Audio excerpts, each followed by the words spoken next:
আসসালামু আলাইকুম। আপনারা সব কেমন আছেন?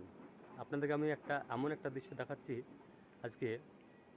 যেহেতু ধরেন আপনারা হয়তো দেখেছেন, কিন্তু এগুলা দেখার বিষয় আপনাদের আছে, প্লাস আবার ধরেন এগুলা নিয়ে ভাবারও বিষয় আছে। যেহেতু দেখছেন এখানে আল্লাহর কুদরত, আল্লাহ চাইলে কি না পারেন, আল্লাহ চাইলে ধরেন সমস্ত কিছু পারেন, কিংবা সৃষ্টিকর্তা উনি। তাই এখানে দেখুন পাথর দেখছেন, ঠিক আছে? এই যে পাথর, এখানে কিন্তু কোনো মাটির সংখ্যা নেই, খালি পাথর। পাথরের উপরে দেখুন মানে কীভাবে একটা গাছ, হ্যাঁ, অনেকগুলো গাছ ধরেন পাথরের উপরে হয়েছে, যেখানে কোনো মাটির কোনো কালেকশন নেই। কিন্তু এই পাথর থেকে আল্লাহ যে গাছগুলা সৃষ্টি করেছেন, হ্যাঁ, অক্সিজেন আল্লাহ দিচ্ছেন, ওর খানা পানা যা লাগে সমস্ত কিছু কিন্তু আল্লাহ বহন করছেন।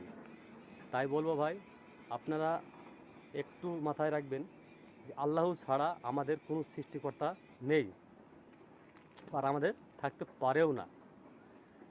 তাই এই ভিডিওটা সবার মাঝে ছড়িয়ে দেবেন যাতে সবাই দেখতে পারে, হ্যাঁ।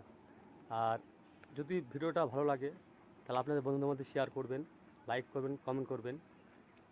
আপনাদের কিছু যদি বলার থাকে তাহলে অবশ্যই কমেন্টে জানিয়ে দেবেন, যাতে আমরা আপনাদের মানে যাতে আমরা আবার নতুন কোনো ভিডিও তৈরি করতে পারি, হ্যাঁ। আপনারা এটুকু সাহায্য করবেন, ছোটো ভাই হিসাবে আপনারা অবশ্যই এগিয়ে নিয়ে যাবেন। আর এই লাইভ ভিডিওটা দেখবেন যাতে সবাই দেখতে পারে, সবার কাছে পৌঁছাতে পারে। তো ভাই যাই হোক, আমি কিছু বলার মানে এই ভাষা পাচ্ছি না, তো যদি ভুল ত্রুটি হয়ে থাকে তাহলে অবশ্যই আমাকে ক্ষমা করবেন। আর আপনারা যদি পারেন তা আমার বাবা মার জন্য ধরেন একটু দোয়া করবেন, যেহেতু আমার বাবা মা দুনিয়া ছেড়ে চলে গেছে, হ্যাঁ। তো আপনাদের কাছে বিনোদন অনুরোধ রইল যে অবশ্যই ভাই আমার বাবা মার জন্য আপনারা একটু দোয়া করবেন, যাতে আমার বাবা মা শান্তিতে থাকেন।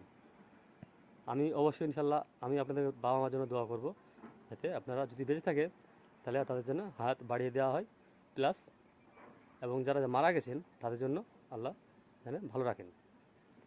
টাটা, ধন্যবাদ, ওয়ালাইকুম আসসালাম, ভালো থাকবেন।